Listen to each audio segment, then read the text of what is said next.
అన్ని జిల్లాల నుంచి పార్టిసిపేట్ చేస్తూ ఉన్న కలెక్టర్ గారితో పాటు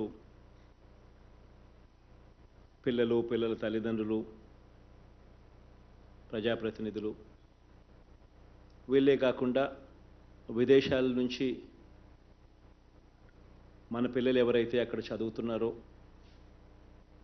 ఈ విదేశీ దీవెన పొందుతూ అక్కడ చదువుతా ఉన్న వాళ్ళు కూడా ఎవరైతే వీసీల్లో పార్టిసిపేట్ చేస్తూ ఉన్నారో అందరికీ కూడా ఈ సందర్భంగా మీ అందరికీ కూడా అభినందనలు తెలియజేస్తా ఉన్నాను. నిజంగా ఈరోజు జరుగుతూ ఉన్న కార్యక్రమాలు 2 మంచి కార్యక్రమాలు జరుగుతూ ఉన్నాయి. దేవుడి దయ వల్ల ఈ 2 మంచి కార్యక్రమాలు కూడా చేయడము, ఆ ఆనందాన్ని పొందడం కూడా దేవుడిచ్చిన అదృష్టంగానే భావిస్తా ఉన్నా. ఇందులో ఈ 2 కార్యక్రమాలలో కూడా ఒక యూనిక్నెస్ ఉంది. అదేమిటి అని అంటే 2 కార్యక్రమాల్లో కూడా ఎవరికైనా కూడా ఒక ఆస్పిరేషన్ అనేది క్రియేట్ చేయగలుగుతా ఉన్నాం. అంటే మన రాష్ట్రంలో ఎవరికైనా కూడా కష్టపడి చదివితే మంచి యూనివర్సిటీస్లో కానీ సీటు కానీ వస్తే ఫీజులు ఎంతైనా కూడా మనం ఇబ్బంది పడాల్సిన పని లేదు. మన తల్లిదండ్రులు కానీ మనకు కానీ ఎటువంటి అప్పు చేయాల్సిన అవసరం లేకుండా ప్రభుత్వం తోడుగా ఉంటుంది, జగనన్న తోడుగా ఉంటాడు అన్న ఒక భరోసా ఈ కార్యక్రమం ద్వారా జరిగిస్తా ఉన్నాం. సాచ్యురేషన్ పద్ధతిలో ట్రాన్స్పరెంట్గా ఎవరికైనా కూడా టైమ్స్ రేటింగ్స్లో కానీ, టైమ్స్ హైయర్ ఎడ్యుకేషన్ ర్యాంకింగ్స్లో కానీ, లేదా క్యూఎస్ ర్యాంకింగ్స్లో కానీ ఈ టాప్ 50 కాలేజెస్లో కవరింగ్ 21 ఫ్యాకల్టీస్ అంటే దాదాపుగా 350 కాలేజీలు. ఈ కాలేజీలలో సీట్లు ఎవరికి వచ్చినా కూడా ఆంధ్ర రాష్ట్రం నుంచి entire fees to the extent of SC, ST, BC మైనారిటీకి సంబంధించిన పేద వర్గాలకు సంబంధించిన వాళ్ళు ఎవరైనా ఉన్నా 1,25,00,000 దాకా వాళ్ళకు తోడుగా నిలబడే కార్యక్రమం. మిగిలిన వాళ్ళ ఎవరికైనా కూడా ₹1,00,00,000 వరకు తోడుగా నిలబడే కార్యక్రమం, which almost covers the entirety of the total fees cover అవుతుంది. ఒకసారి గమనిస్తే ఈ సంవత్సరం ఈ స్ప్రింగ్ ఇంటేక్లో దాదాపుగా 51 మందికి కొత్తగా అడ్మిషన్లు రావడం జరిగింది. వారికి ఫీజులు ఈ కార్యక్రమం ద్వారా ఆల్మోస్ట్ 9.5 కోటి వాళ్లకు ఇవ్వడం జరుగుతూ ఉంది. ఇదొకటే కాకుండా విదేశాల్లో ఉన్నత విద్య కోసం ఇప్పటిదాకా చదువుతూ ఉన్న 408 మంది పిల్లలు కూడా ఎవరైతే చదువుతూ ఉన్నారో వాళ్ళకి ఈ సీజన్కు లో ఫీజులు చెల్లించాల్సిన 390 మందికి వాళ్ళకు కూడా ఫీజు కూడా కలుపుకుంటే దాదాపుగా 41.59 కోట్ల రూపాయలు 41.5 crores ఇవ్వడం కూడా ఈ సందర్భంగా జరుగుతూ ఉంది. దాదాపుగా 107 కోట్ల రూపాయలు ఈ 408 మంది పిల్లల కోసం ఖర్చు చేస్తూ ఉన్నాం ఈ పథకం పెట్టినప్పటి నుంచి సోఫార్. కానీ ఈ పథకం ఎంత సాటిస్ఫాక్షన్ ఇస్తుంది అని అంటే కారణం ఏంటంటే ఇది ఆస్పిరేషన్. మిమ్మల్ని చూసి మిగిలిన వాళ్ళు కూడా ఇన్స్పైర్ అయ్యి మిగిలిన వాళ్ళు కూడా ఇదే మాదిరిగా ఈ టాప్ యూనివర్సిటీస్లో సీట్ తెచ్చుకొని, టాప్ కాలేజెస్లో సీట్ తెచ్చుకొని మీ తలరాతలు మారడానికి ఉపయోగపడమే కాకుండా అట్ సమ్ స్టేజ్ ఎక్కడో ఒక చోట మీరు కెరియర్లో మీరు గొప్పగా ఎదిగిన తర్వాత, పెరిగిన తర్వాత అట్ సమ్ స్టేజ్ ఈ కైండ్ ఆఫ్ హెల్ప్ రాష్ట్ర ప్రభుత్వం నుంచి ఏదైతే మీకు అందిందో గుర్తుపెట్టుకొని, ఏదైతే రాష్ట్ర ప్రభుత్వం మీకు అందించిందో అది ఎక్కడో ఒక చోట సమ్ స్టేజ్ మీరు బాగా ఎదిగిన తర్వాత, బాగా పెరిగిన తర్వాత మన రాష్ట్రానికి కూడా సమ్ కాంట్రిబ్యూషన్ ఫ్రమ్ సమ్‌వేర్ ఒక మంచి సీఈఓలుగా ఒక పెద్ద పెద్ద సంస్థల్లో మీరు పేరు సంపాదించుకొని అక్కడ ఉండడం. అటువంటి పరిస్థితిలో రాష్ట్రాన్ని కూడా ఖచ్చితంగా గుర్తుపెట్టుకొని, ఇంకా ఎక్కువ మంది మన పిల్లలకు మీరు మంచి చేసే పరిస్థితులను కూడా ఖచ్చితంగా ఎక్కడో ఒక చోట చేయాలన్నదే మా తాపత్రయం, నా కోరిక. అసలు ఈ ఫీజులు చూస్తే కూడా నిజంగా ఆశ్చర్యం కలిగించే రకమైన ఫీజులే ఉన్నాయి. ఈ ఫీజులు చూసినప్పుడు Carnegie melon university almost 90 lakhs fee. NYU New York యూనివర్సిటీలో కూడా ఈ 51 మంది ఇప్పుడు ఎవరికైతే అడ్మిషన్స్ వచ్చినాయో వీళ్ళ గురించి కొందరి గురించి చెప్తా ఉన్నా. రూపా అనే నా చెల్లెమ్మకు కార్నెగీ మిలన్ యూనివర్సిటీలో 89 lakhs కంప్యూటర్ సైన్స్. సాంబశివ అనే నా తమ్ముడికి New York ఎన్‌వైయులో computer science again other 89 lakhs. Similarly ఈ ఫీజులన్నీ కూడా చూస్తూ ఉంటే కొలంబియా యూనివర్సిటీ న్యూయార్క్లో ప్రకీర్త్ ఇంజనీరింగ్ చదువుతున్నాడు, 75,87,000. వాషింగ్టన్ యూనివర్సిటీ ఇన్ సెయింట్ లూయిస్లో శ్రేయ 70 లక్షల ఫీజు. యూనివర్సిటీ ఆఫ్ మిచిగన్ యానాబర్లో మరియం సీట్ వచ్చింది, 67,50,000. అంటే ఇంకా 51 మంది పేర్లు ఇలాగే ఉన్నాయి. ఈ ఫీజులన్నీ కూడా చూస్తూ ఉంటే ఏ స్థాయిలో ఈ ఫీజులు ఉన్నాయి అని అంటే, సీటు వచ్చినా కూడా అక్కడికి వెళ్ళి చదవడానికి ధైర్యం సరిపోని విధంగా ఈ నెంబర్స్ ఉన్నాయి. ఇటువంటి ఫీజులు కట్టడానికి ఎక్కడ అప్పులు చేయాలి, ఎంత అప్పులు చేయాలి, చేస్తే ఎలా రీపే చేయాలి అన్న సంశయం ప్రతి తల్లిదండ్రికి కూడా కలిగే పరిస్థితి. అటువంటి పరిస్థితిని పూర్తిగా మార్చడం కోసం, అటువంటి పరిస్థితి నుంచి ఇటువంటి టాప్ కాలేజెస్లో సీటు వస్తే ప్రభుత్వం మీకు అన్ని రకాలుగా తోడుగా ఉంటుందన్న నమ్మకం, భరోసా కల్పిస్తూ సాచ్యురేషన్ పద్ధతిలో ఆస్పిరేషన్ను ఇన్వోక్ చేస్తూ ప్రతి ఒక్కరికి మీరు ఇన్స్పిరేషన్ అయ్యేట్టుగా అడుగులు పడతా ఉన్నాయి ఈరోజు రాష్ట్రంలో. ఇన్ఫ్యాక్ట్ దాదాపుగా ఈ 408 మందిలో ఎవరైనా కూడా వార్షిక ఆదాయం వాళ్ళకి 8 లక్షల లోపు ఉన్న ప్రతి కుటుంబానికి, అంటే పేద మధ్య తరగతి కుటుంబాలన్నీ కూడా కవర్ అవుతాయి.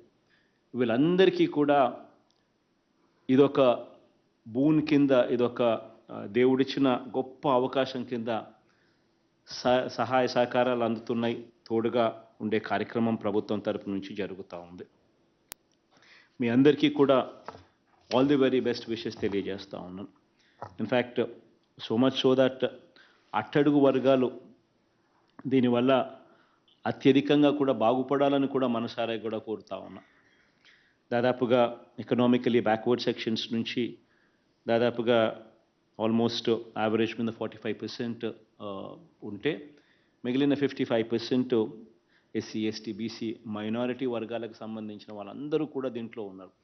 రాబోయే రోజుల్లో ఇది ఇంకా ఎక్కువ ఆస్పిరేషన్గా ఈ ఇన్స్పిరేషన్ మీ దగ్గర నుంచి వచ్చి ఇంకా ఎక్కువ మంది కూడా ఈ డౌన్ ట్రాడెన్ సెక్షన్స్లో ఇంకా ఎక్కువ మంది కూడా పార్టిసిపేట్ చేసి ఇంకా ఎక్కువ మంది కూడా ఉత్తీర్ణులై మన రాష్ట్రం పేరును వాళ్ళ కుటుంబాలను కూడా ఈ స్థాయి నుంచి ఇంకో స్థాయిలోకి తీసుకొని పోయే ఒక మంచి అవకాశం రావాలని చెప్పి దేవుడు మిమ్మల్ని కూడా ఆశీర్వదించాలని, అదే మాదిరిగా మీ వల్ల రాష్ట్రానికి కూడా ఆశీర్వాదం రావాలని చెప్పి కూడా మనసారా కూడా కోరుకుంటా ఉన్నా.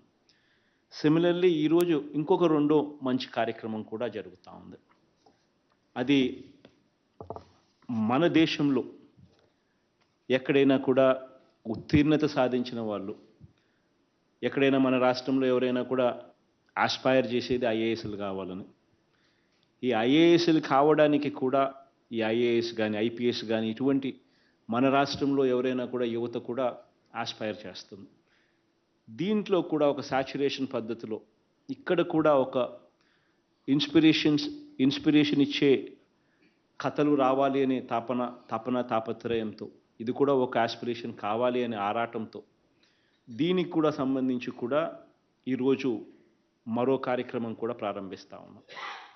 ఇన్ఫ్యాక్ట్ ఎవరైనా కూడా ప్రిలిమ్స్ పాస్ అయితే వాళ్ళకు ₹1,00,000 ఇచ్చేట్టుగాను, ఎవరైనా కూడా ప్రిలిమ్స్ నుంచి మెయిన్స్కు వాళ్ళు ఎలివేట్ అవుతే దానికి ఇంకొక 50,000 లక్ష మొత్తంగా 1,50,000 అందాకపోతే వాళ్ళకి ఇచ్చేట్టుగాను, ప్రిలిమ్స్ పాస్ అయినా కూడా ₹1,00,000 వచ్చేట్టుగాను, ఎన్నిసార్లు వాళ్ళు రాసినా ఎన్నిసార్లు వాళ్ళు ఆ స్టేజ్కు పోయినా కూడా ఈ సపోర్ట్ మీకు కంటిన్యూ అవుతూనే ఉంటుంది.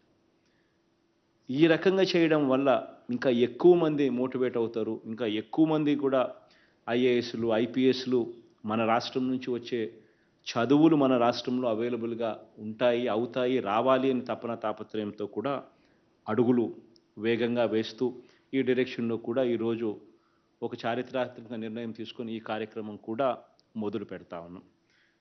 ఇక్కడ ఈ 2 కార్యక్రమాల వల్ల ఈ రెండవ కార్యక్రమం మరి ముఖ్యంగా ఈ కొత్తగా ఈరోజు స్టార్ట్ చేసే కార్యక్రమం ద్వారా దాదాపుగా 95 మంది పిల్లలు నా తమ్ముళ్ళు ప్రిలిమ్స్ క్లియర్ చేసిన వాళ్ళకి ఈరోజు ₹1,00,000 ఇస్తూ ఉన్నాం. సిమిలర్లీ ఒక 11 మంది ప్రిలిమ్స్ స్టేజ్ నుంచి ఇంటర్వ్యూ స్టేజ్ దాకా కూడా పోయిన వాళ్ళకి ఇంకొక ₹50,000 కూడా ఇస్తూ ఈ కార్యక్రమానికి ఈరోజు స్టార్ట్ చేస్తూ ఉన్నాం. ఈ 2 విషయాల్లో కూడా ఒకటే ఈ రాష్ట్ర ప్రభుత్వం మీ అందరి ముందర ఉంచే విషయం ఏమిటి అని అంటే, ది గవర్నమెంట్లో ఎక్కడా కూడా సాచురేషన్ అనే పదం, ట్రాన్స్పరెన్సీ అనే పదం, ఈ 2 పదాలు మేము మీ అందరి ముందర ఉంచుతా ఉన్నాం. ఎవరైనా కూడా అర్హత ఉంటే ఎవరికైనా కూడా మంచి జరిగిస్తుంది ప్రభుత్వం అని చెప్పే కార్యక్రమాలు ఇవి. ఎక్కడ ఎవరికి రికమెండేషన్లు పనిచేయవు, ఎక్కడ ఎవరు చుట్టూ ఎవరు తిరగాల్సిన అవసరం లేదు. మీరు ఊరికే క్వాలిఫై అయ్యి అప్లికేషన్ పెట్టుకుంటే చాలు, నేరుగా మీకు మంచి జరిగే కార్యక్రమం మన ప్రభుత్వంలో, మనందరి ప్రభుత్వంలో మీకు మంచి జరిగే కార్యక్రమం జరుగుతుందని భరోసా ఇస్తా ఉన్నా. ఇన్ఫ్యాక్ట్ చాలనట్టుగా ఇంతకుముందు గతంలో ఇదే విదేశీ విద్యా దీవెన అనేది మనం పెట్టినామో, ఇంతకుముందు కూడా గత ప్రభుత్వాలు కూడా కొద్దో గొప్ప ఇదే మాదిరిగానే చేయాలి అని చెప్పి ఆలోచనతో చేసిన కార్యక్రమాలు కూడా ఒక షామ్గా మిగిలిపోయాయి. ఎందుకనంటే ఒకవైపున ఫీజులు చూస్తే 70 లక్షలు, 60 లక్షలు, 50 లక్షలు ఫీజులు కనపడతా ఉన్నాయి. ఇచ్చేదేమో చూస్తే కేవలం ₹10 లక్షలు మాత్రమే ఇచ్చి చేతులు దులుపుకునేవాళ్ళు. ఈ రకంగా 10 లక్షలు మాత్రమే ఇచ్చి చేతులు దులుపుకునే కార్యక్రమం చేస్తే ఏ ఒక్కరికి కూడా మంచి జరిగించే కార్యక్రమం ఎప్పటికీ జరగదు. అప్పుల పాలయ్యే పరిస్థితి ఎప్పటికీ మారదు. ఎప్పుడూ కూడా బ్రతుకులు మారని పరిస్థితి, ఏదో చేశామన్నట్టుగా నడిచిన కార్యక్రమాలు. అది కూడా పోనీ సరిగ్గా జరిగి మనసు పెట్టి చేసినారా అంటే ఆ మనసుకు ఆ చిత్తశుద్ధి కూడా ఎక్కడా ఎప్పుడు కనిపించేది కాదు. దాదాపుగా 3,326 మందికి సంబంధించి 2016-17కి సంబంధించిన ₹318 కోట్ల బకాయిలుగానే వదిలేశారు. పోనీ యూనివర్సిటీస్లో ఉన్న ట్రాన్స్పరెన్సీ, కాలేజెస్లో ఉన్న ట్రాన్స్పరెన్సీ ఏదైనా ఉందా అని అంటే అది లేదు. ఎల్లయ్య పుల్లయ్య కాలేజీలలో సీట్లు వచ్చినా కూడా కొంతమంది రికమెండేషన్లు పెట్టుకొని కొంతమందికి మాత్రమే అర్హత పొందేవాళ్ళు. ఇవన్నీ కూడా ఇప్పుడు మార్చేశాం. అర్హత అన్నది అర్హత అన్నది ఒక క్వాలిఫికేషన్ మాత్రమే అర్హత. No political interference, no recommendation, ఎక్కడ కరప్షన్ లేదు, ఎక్కడ లంచాలు ఉండవు. ఎవరికైనా కూడా టాప్ 50 కాలేజెస్లో 21 ఫ్యాకల్టీస్లో ఈ 350 దగ్గర కాలేజెస్లో ఎవరికి సీట్ వచ్చినా కూడా 1,25,00,000 దాకా అప్పర్ లిమిట్ పెట్టి ఇచ్చే కార్యక్రమం. ఇవన్నీ కూడా ఎందుకు తీసుకొస్తా ఉన్నాం, ఎందుకు చేస్తా ఉన్నాం అని అంటే, మన పిల్లలు పోటీ ప్రపంచంలో ఎదగాలి. మన పిల్లలు పోటీ ప్రపంచంలో లీడర్స్గా ఎదగాలి. మీరు రాష్ట్రానికి ఏదో ఒక రోజు, ఎప్పుడో ఒక రోజు మంచి చేసే అవకాశం, పరిస్థితి రావాలి. You should all of your stories should become inspirational and aspirational stories. So ఇవన్నీ కూడా జరగాలని మనసారా కూడా కోరుకుంటూ, మీ అందరికీ కూడా మనస్ఫూర్తిగా all the very best wishes from deepest of my heart కూడా కమ్యూనికేట్ చేస్తూ ఈ రిలీజ్ చేసే కార్యక్రమం కూడా స్టార్ట్ చేస్తాము. ఇంటరాక్షన్స్